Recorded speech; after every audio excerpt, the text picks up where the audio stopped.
बच्चे इस तरह की प्रॉब्लम के साथ आते हैं कि जिस भी कोचिंग संस्थान में वो पढ़ रहे थे वहाँ पे उन्होंने सिलेबस ढंग से कंप्लीट नहीं कराया। कुछ जगह से मेरे को ये पता लगा है कि फिजिक्स में जो काइनेमेटिक्स जैसा चैप्टर है उसको डेढ़-डेढ़ 2-2 महीने तक पढ़ाया जाता है। और अगर आपको लगता है कि आपका संस्थान उसके ऊपर ध्यान नहीं दे रहा है, वो अनइवन पढ़ाई करा रहे हैं, बच्चे के भविष्य के साथ खिलवाड़ है। हेलो बच्चों, my name is Mohit Tyagi. I am teaching for IIT JEE mathematics for past 22 years, जिसमें से एक डिकेड से ज़्यादा मैंने कोटा में पढ़ाया है। Currently I am based in Jaipur. I am graduate from IIT Delhi. मेरा एक यूट्यूब चैनल भी है जिसमें मोहित त्यागी के नाम से, जिसमें फिजिक्स, केमिस्ट्री एंड मैथमेटिक्स के पूरा सिलेबस फ्री ऑफ कॉस्ट बच्चे पढ़ सकते हैं। पूरा सिलेबस हमने वहाँ पे डाला हुआ है, जिससे बच्चा फ्री ऑफ कॉस्ट वहाँ पे IIT JEE एडवांस तक की तैयारी कर सकता है। इस यूट्यूब चैनल के माध्यम से देश भर के बच्चों के साथ हम जुड़े हुए हैं, जिससे पूरे देश में विभिन्न कोचिंग संस्थानों में क्या-क्या प्रॉब्लम्स हैं या फिर कहाँ पे क्या चीज़ अच्छा पढ़ाया जा रहा है, वो हमें पता लगता है। तो इसी बात पे जो बच्चे JEE 2024 की तैयारी कर रहे हैं, उनको मैं कुछ टिप्स देना चाहूँगा जो उनके लिए बहुत इम्पोर्टेंट साबित होगा आगे चल के। अगर आप कहीं पे भी पढ़ रहे हैं, मान लिया कोटा में या किसी भी छोटे प्लेस पे, तो 2-3 चीज़ों का ध्यान रखना बहुत ही आवश्यक है कि जो भी आपका रिज़ल्ट होगा, उसका श्रेय भी सबसे ज़्यादा आपको मिलेगा। और अगर किसी भी रीज़न से आप अपने क्षमता के अनुसार अगर आप परफ़ॉर्म नहीं कर पाते हैं, तो उसका दोष भी आपको ही सबसे ज़्यादा मिलेगा। तो इसलिए you are supposed to be alert and you should see कि आपकी जो प्रिपरेशन है, वो स्मूथ चल रहा है। ये मैं किस कॉन्टेक्स्ट में बोल रहा हूँ? पिछले कुछ वर्षों से नवंबर-दिसंबर के आसपास बच्चे इस तरह की प्रॉब्लम के साथ आते हैं कि जिस भी कोचिंग संस्थान में वो पढ़ रहे थे, वहाँ पे उन्होंने सिलेबस ढंग से कंप्लीट नहीं कराया। ढंग से कंप्लीट नहीं कराने का मतलब क्या है कि शुरू-शुरू में जब वो स्टार्ट करते हैं, तो काफ़ी स्लो पढ़ाते हैं। अब उसका एक रीज़न, अगर 11th वाले बच्चों को हम स्लो पढ़ा रहे हैं, उसका ये भी हो सकता है कि 10 से 11th की जो ऑन बोर्डिंग है, उसमें काफ़ी ह्यूज जंप आता है, जिसकी वजह से बच्चे को सेटल होने में थोड़ा टाइम लगता है। परंतु विशेषकर जो बच्चे 12वीं में हैं एंड जो 12th पास बच्चे हैं, उनके लिए टाइम मैटर्स अ लॉट। जैसे कुछ जगह से मेरे को ये पता लगा है कि फिजिक्स में जो काइनेमेटिक्स जैसा चैप्टर है, उसको डेढ़-डेढ़ 2-2 महीने तक पढ़ाया जाता है। जबकि उससे काफ़ी सरल सवाल आता है और वो सवाल केवल हम 2-3 दिन पढ़ के भी आसानी से कर सकते हैं।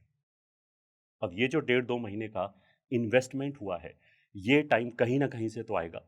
इससे क्या होता है, जो चैप्टर कोर्स में बाद में आते हैं, उनमें बच्चों को उस लेवल की एक्सपर्टीज़ नहीं मिल पाती या उनका जो नंबर ऑफ प्रॉब्लम्स है, वो कम सॉल्व होता है, जिससे काफ़ी जगह पे तो सिलेबस भी कंप्लीट नहीं होता है।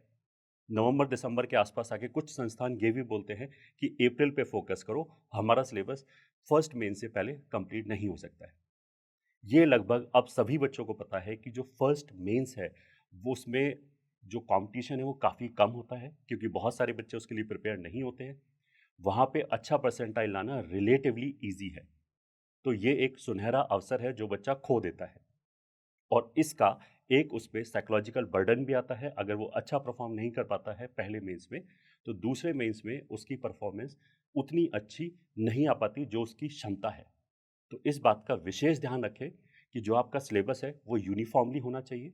किसी भी चैप्टर पे अनड्यू ज़्यादा टाइम नहीं देना चाहिए और सिलेबस हम कोशिश करें कि दिसंबर तक ख़त्म कर लें, ताकि हम फर्स्ट मेंस में एक अच्छा फाइट दे पाएँ और अच्छा परसेंटाइल ला पाएँ। अगर आप फर्स्ट मेंस में अच्छा परसेंटाइल ला पाते हो, तो जो बचा हुआ समय है एडवांस तक, वो आपका बहुत इफ़ेक्टिवली एंड एफिशिएंटली यूज़ हो जाएगा और आप एडवांस में भी अच्छा रिज़ल्ट ला पाएँगे। अन्यथा अगर आप 2 मूड में रहेंगे कि मेंस की तैयारी करूँ या एडवांस की तैयारी करूँ, तो मेंस 1 के बाद का टाइम एफिशिएंटली यूज़ नहीं होगा और जो आपका पोटेंशियल है, उसके हिसाब से हो सकता है आपको रैंक ना मिले। अब सवाल ये उठेगा कि एक बच्चे को कैसे पता लगेगा कि किस चैप्टर पे कितना टाइम देना चाहिए, कितना वो इम्पोर्टेंट है? उसके लिए बच्चा पिछले 15-20 साल के जो क्वेश्चंस आए हुए हैं डिफरेंट चैप्टर से, उनका एक एनालिसिस कर सकता है। ये एनालिसिस हम एवरी ईयर अपने चैनल पे डालते हैं, तीनों सब्जेक्ट के लिए। अगर बच्चा उसको देखता है तो उसको एक आइडिया ये लग जाएगा कि कौन-सा चैप्टर इम्पोर्टेंट है, किससे ज़्यादा नंबर ऑफ क्वेश्चंस पूछे गए, किससे कम नंबर ऑफ क्वेश्चंस पूछे गए। प्लस किसी भी चैनल से नंबर ऑफ, जो भी विश्वसनीय चैनल हो, उससे हम नंबर ऑफ लेक्चर्स भी देख सकते हैं, नंबर ऑफ आवर्स भी देख सकते हैं कि एक चैप्टर कितने आवर्स में कंप्लीट हुआ है। वो आपको ये बताएगा कि रिलेटिवली कौन सा चैप्टर कितना बड़ा है, कितना छोटा है, किसको कितना टाइम दिया जाना चाहिए। और अगर आपको लगता है कि आपका संस्थान उसके ऊपर ध्यान नहीं दे रहा है, वो अनइवन पढ़ाई करा रहे हैं, मतलब किसी चैप्टर में अनड्यूली ज़्यादा टाइम दिया जा रहा है, जैसे मैथमेटिक्स में मैंने कहीं-कहीं ऐसा पाया है कि कुछ संस्थान केवल 2-3 लेक्चर के अंदर पूरा वेक्टर एंड 3D जैसा चैप्टर खत्म करा सकते हैं। जबकि वेक्टर एंड 3D का जो परसेंटेज है, वो लगभग 10% है मेंस एंड एडवांस दोनों में, किसी भी पेपर के अंदर।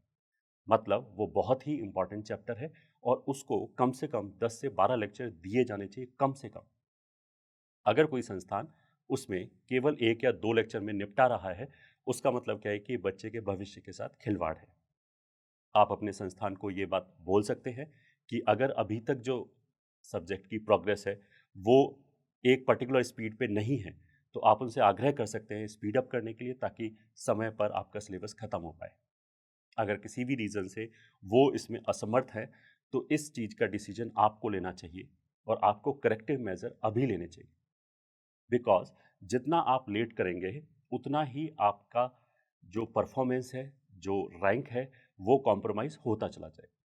अगर आप 3 महीने बाद ये स्टेप लेंगे, तो हो सकता है कि आप जो रैंक डिज़र्व करते हैं, उससे काफ़ी नीचे आपका रैंक आए। इस चीज़ का विशेष ध्यान रखें। यही संदेश मैं इस वीडियो के माध्यम से देना चाहता हूँ। धन्यवाद।